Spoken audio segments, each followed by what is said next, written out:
প্রার্থী ঘোষণার পর থেকেই বারবার বাগযুদ্ধে জড়িয়েছেন বর্ধমান দুর্গাপুরের বিজেপি প্রার্থী দিলীপ ঘোষ এবং তৃণমূল প্রার্থী কীর্তি আজাদ। কিন্তু ভোটের দুপুরে সেই ছবি বদলে গেল সৌজন্যে। মন্তেশ্বরে মুখোমুখি হতেই একে অপরকে জড়িয়ে ধরেছেন দিলীপ ঘোষ এবং কীর্তি আজাদ।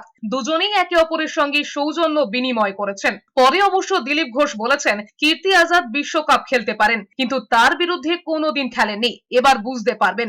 কীর্তি আজাদ আমার প্রতিপক্ষ, উনি দাঁড়িয়েছিলেন ওখানে রাস্তার ধারে। তো আমি যখন গাড়িতে দেখতে পেলাম, হাত দেখালাম, গাড়ি থেকে নমস্কার করলাম, উনি ডাকলেন।